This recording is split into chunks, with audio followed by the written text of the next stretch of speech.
Hey everyone, and welcome back to the Senior Reset. Let me ask you this. Have you ever spent an entire weekend decluttering only to feel like nothing really changed? You worked hard, but the clutter just seemed to bounce back, didn't it? If that sounds familiar, then listen up. If you are over 60 and finding yourself spending countless hours organizing items you will honestly never use again, you're making decluttering 10 times harder than it needs to be. I am here today because I've had the privilege of helping thousands of seniors transform their homes and their lives. And through all those experiences, I keep seeing the same mistakes over and over again. These aren't just small errors. They're massive time-wasting traps that can turn a simple decluttering session into months of frustration, stress, and even guilt. You might be surprised, but the third mistake on this list actually makes your home more cluttered, not less. And that final, powerful tip? It's going to completely transform how you think about letting go of your belongings forever, helping you create the fulfilling, peaceful life you deserve after 60. Before we dive in, I truly want to know how many of you have faced this. If what I just shared feels familiar, please comment a simple yes below. It shows me you understand, and it shows others they are not alone. And make sure you try subscribe to notifications so you don't miss any of our upcoming tips to help you thrive in your golden years. Okay, let's get started. Useless task number 1. Organizing items before you decide what to keep. You know, in my years of helping folks like us navigate the beautiful, sometimes challenging, waters of retirement, I've seen a lot of things, but there's one habit, one particular trap, that seems to snag so many of us, turning a perfectly good intention to declutter into an endless, frustrating loop. It's a huge one, and it goes something like this. You find yourself spending countless hours arranging books by size, meticulously folding clothes that haven't been worn in years, or creating perfect, tidy little piles of items you aren't even sure you want to keep. It feels productive, doesn't it? It genuinely does. You look at those neat stacks, those alphabetized spice racks, those color-coded craft bins, and you get a little surge of accomplishment. For a moment, it feels like progress. But here's the rub, my friends. Here's why this habit, as innocent as it seems, is actually one of the biggest time wasters in decluttering. Why does this happen to so many of us as we get older? Well, after decades, and I mean decades, of being responsible for organizing households, managing offices, and orchestrating busy family schedules, our brains have become hardwired. When we see clutter, our minds automatically, almost instinctively, kick into organize mode. It's a deeply ingrained habit, a reflex really, built from years of efficient management. We've been the chief household officers for so long that order and arrangement feel like the natural, indeed, the only first step. It gives us that satisfying feeling of being in control, of making things right. We mistake the act of organizing for the act of decluttering. And let me tell you, those are two very different animals. So, what's the solution to this pervasive problem? It's actually quite simple, but it demands a little bit of discipline, a conscious shift in our approach. Before you touch a single item to organize it, before you even think about sorting it by color or category, you need to ask yourself these essential, clarifying questions. Do I love this? Do I use this? Does this fit my life today? Only, and I mean only, the items that get a clear, resounding, enthusiastic yes to these questions deserve your organizational energy. Everything else? Well, we'll talk about what to do with those in a moment, but they certainly don't need to be meticulously organized. Professional organizers, the folks who do this for a living, call this the decision-first rule. It's incredibly powerful, and it can literally cut your decluttering time by a whopping 70%. Imagine that! Instead of spending 6 grueling hours organizing a cluttered closet, you might spend just 2 hours making those tough, honest decisions about what truly stays. And then, once those decisions are made, you'll spend a mere 30 minutes, or even less, organizing the chosen few items that truly serve your life now. That's a massive saving of time and effort, freeing you up for what truly matters. It's about working smarter, not harder, especially in our later years. We don't have infinite energy, so let's use it wisely, right? Now, I'm truly curious. Have you ever caught yourself doing this? Organizing things you're not even sure you want to keep? Maybe it's old photo albums, collections of trinkets, or boxes of paperwork you haven't touched in ages. I want to hear about it. Tell me in the comments below. I read every single one, and honestly, your stories are often the inspiration for future videos. They help so many others realize they aren't alone in this journey. Useless task number 2. Spending hours researching the perfect donation home for every single item. All right, let's move on to the second big time waster. And this one is a truly sneaky one, often disguised as an act of kindness. I've watched countless seniors, wonderful people with the best of intentions, spend more time, more energy, and frankly, more mental effort trying to find the perfect donation home for their unwanted belongings than they ever spent acquiring those items in the first place. It's a paradox, isn't it?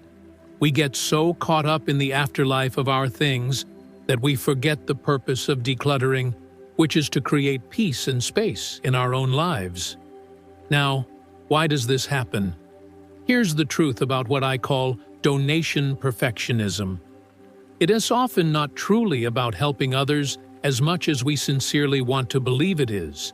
Deep down, beneath that desire to do good, it's frequently about avoiding the quiet, persistent guilt of letting go. Many of us, having lived through different economic times or simply being naturally frugal, feel a pang of remorse when discarding something that might still have some use.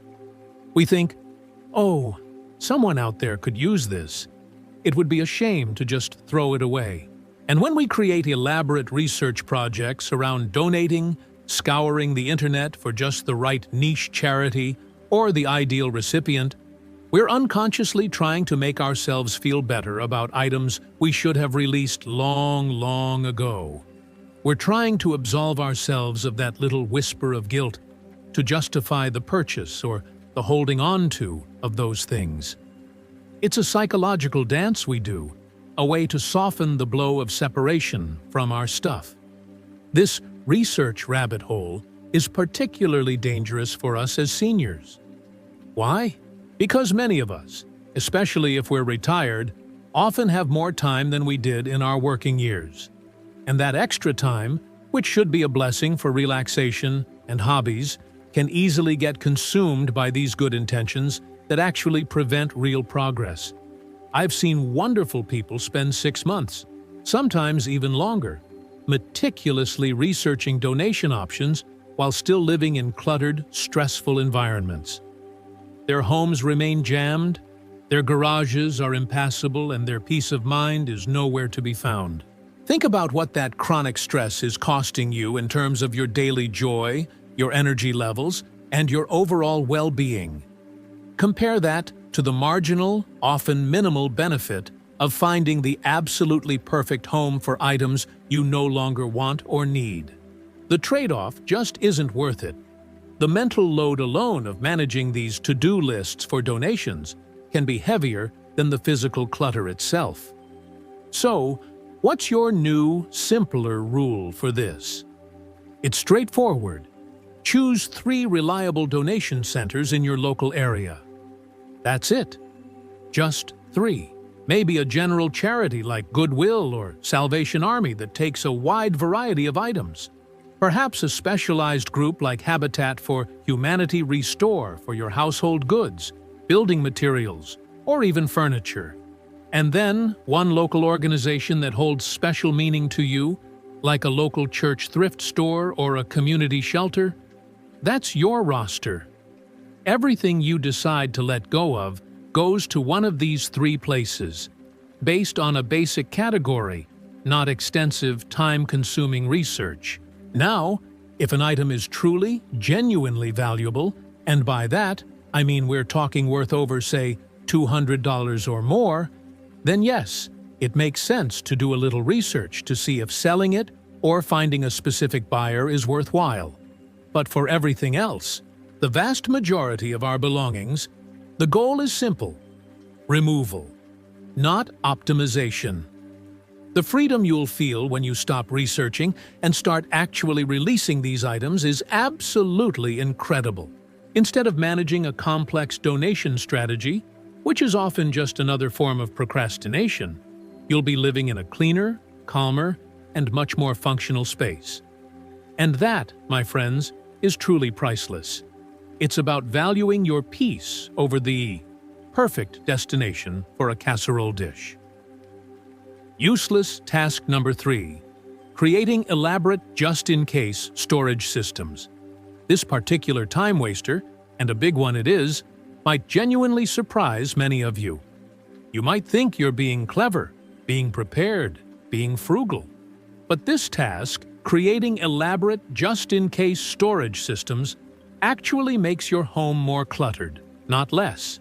Because, quite frankly, you're not really decluttering at all. What you're doing is simply reorganizing your fear of the future. You're pushing the problem into neatly labeled bins, but the problem, and the mental load it carries, remains. Think about it this way. How many of us have a basement, an attic, or a spare closet overflowing with boxes labeled seasonal decorations, guest linens, old keepsakes, or the infamous clothes if I lose weight? We invest in plastic tubs, sturdy shelves, and a fancy labeling machines. We spend hours carefully packing things away, making them look organized. The intention is admirable, to be ready for anything, to not be wasteful. But the reality is far different. Professional organizers who've seen it all have a simple, powerful rule that I want you to adopt. If you haven't needed it, used it, or truly thought about it in 2 years, you most likely won't need it in the next 2 years. Now, of course, there are always exceptions. We're talking about important documents, vital papers, truly sentimental items with real meaning that evoke joy and memories, or seasonal items you genuinely use every year, like your Christmas tree or those special Thanksgiving platters. But for the vast majority of those just-in-case items, they're just anxiety wearing a storage label. They re-manifestations of an old scarcity mindset that no longer serves the abundant life you deserve to live. The real transformation, the profound shift in perspective, happens when you bravely shift your focus. Stop asking, "What if I need this someday?"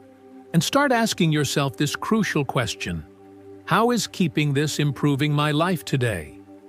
Because, my dear friends, today is the life you're actually living. Today is what truly matters. The past is behind us, the future is uncertain, but the present moment, the comfort and peace of your home right now, that is within your control. I challenge you to try something simple. Start with just one just-in-case category. Maybe it's those extra sets of sheets for beds you no longer have, or the backup kitchen gadgets for meals you no longer cook, or those books you might read again someday. Pick one. Look at it honestly. And then, choose freedom over fear. I guarantee you'll find that letting go of these just-in-case items creates an incredible amount of space. Not just physical space, but mental and emotional space for things that genuinely enhance your actual life, not your imaginary future emergencies. You'll be amazed at how much lighter you feel, how much clearer your mind becomes, and how much more you can truly enjoy your home. Useless task number 4. going over the same areas again and again without ever making final decisions. Now, this next useless task, this particular pattern, is a classic. I call it decluttering Groundhog Day, and it is absolutely exhausting millions of seniors across America. Have you ever felt like you're caught in this loop? Picture this with me. Every few months, you bravely tackle that hallway closet. Or maybe it's a spare bedroom. You pull everything out, diligently look at it all, perhaps move some things around from one shelf to another, or from one pile to a new pile. You then, with a sigh of weary resignation, put most of it back, telling yourself, "I'll deal with it properly next time. I just don't have the energy today."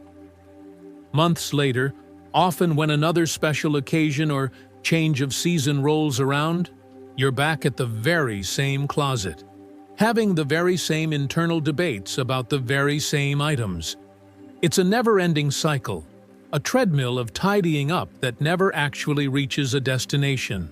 The solution to decluttering Groundhog Day requires something I call decision courage. It's not always easy, but it is incredibly liberating. When you're decluttering a specific area, and I always recommend tackling one small area at a time, you get one chance per item. That's it. Just one. Pick it up. Hold it in your hands. And then, honestly and bravely, ask yourself those essential questions we talked about earlier. Do I love this? Do I use this? Does this fit my life today? And then, in that moment, make a decision. Keep it or release it. There is no third option, my friends. No maybe pile.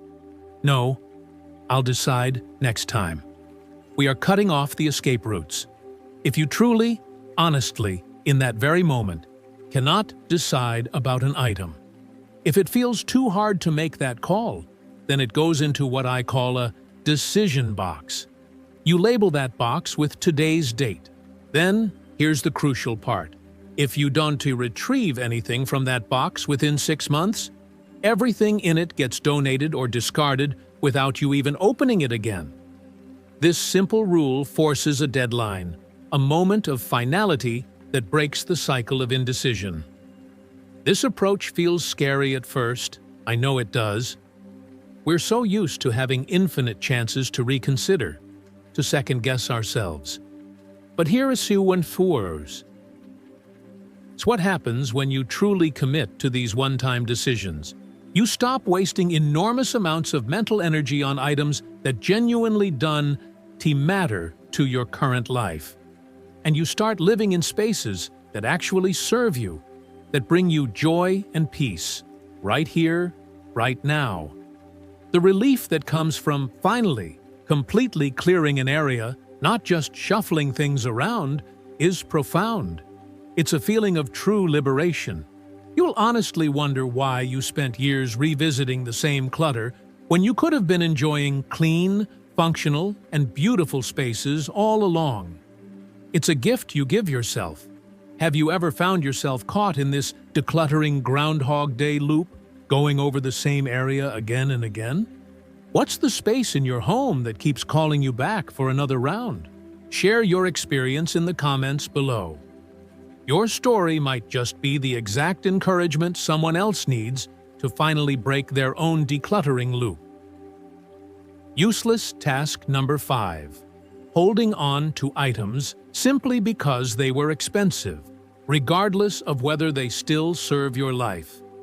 This next one, my friends, touches on a deep emotional chord for many of us, especially as we get older. I call it sunk cost clutter, and it is one of the biggest emotional traps in decluttering after 60. It's that voice in your head that whispers, "But I paid so much money for this. It would be such a waste to get rid of it now." Let me share a story about my client, Susan. Susan is a truly elegant lady, about 78, and she has this absolutely magnificent formal dining room set. It was beautiful cherry wood, with 8 matching chairs and a grand china cabinet. She proudly told me it cost her and her late husband $8,000 back when they bought it over 20 years ago. It was, indeed, a showpiece. The problem? Susan hadn't hosted a formal dinner in over 5 years. Not one. She and her husband, before he passed, always ate at their cozy kitchen counter.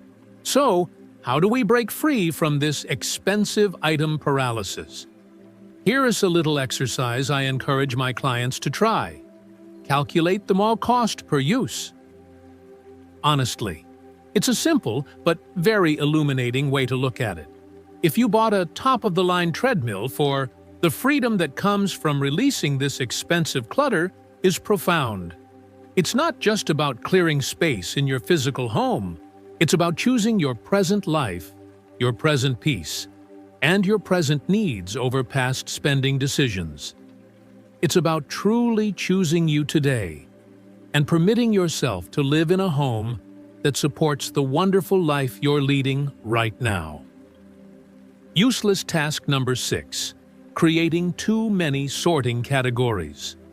All right, let's talk about another common pitfall, one that can turn a straightforward decluttering effort into what feels like a complex project management nightmare.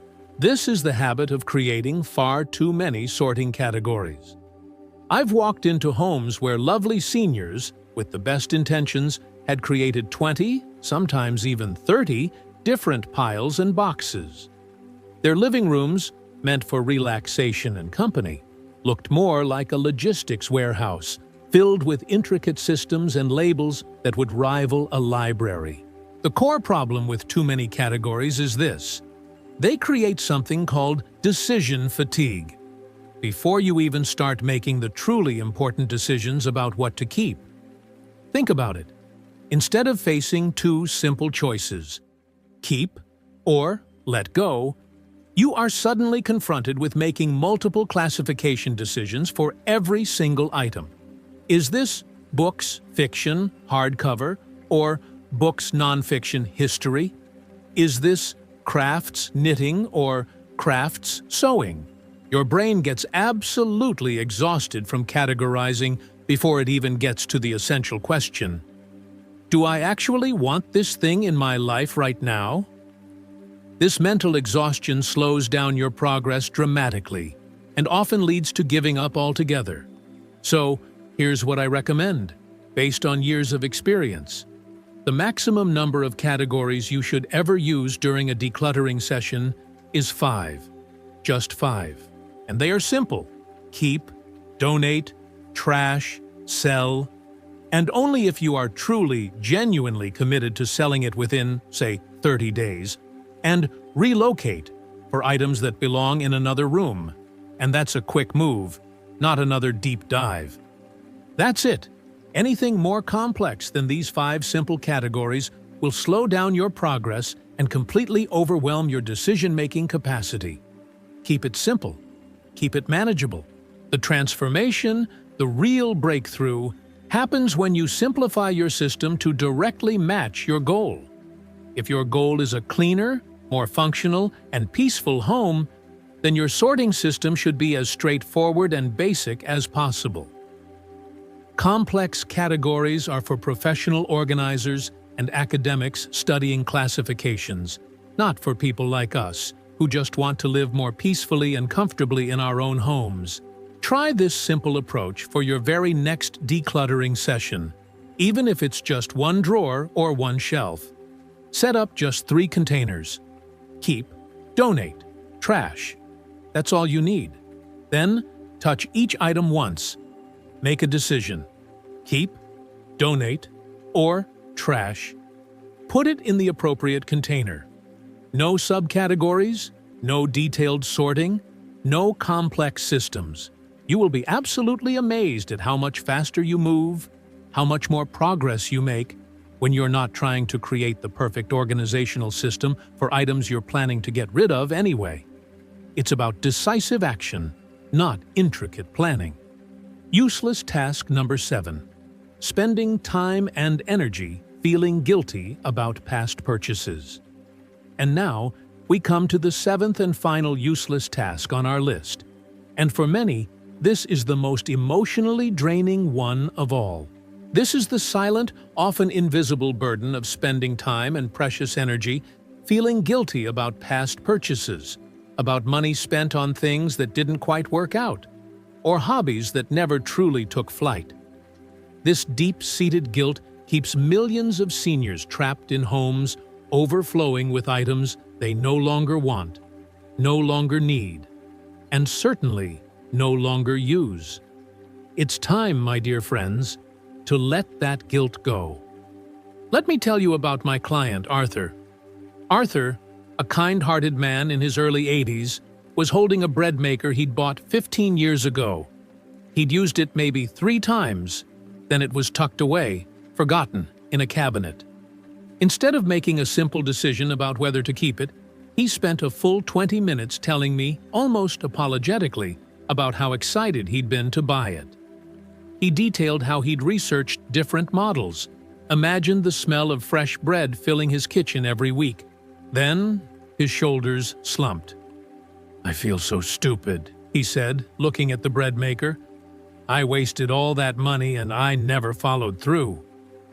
Arthur was completely stuck in a guilt spiral, a cycle of self-reproach that had nothing to do with the actual bread maker and everything to do with punishing himself for past decisions, for perceived failures.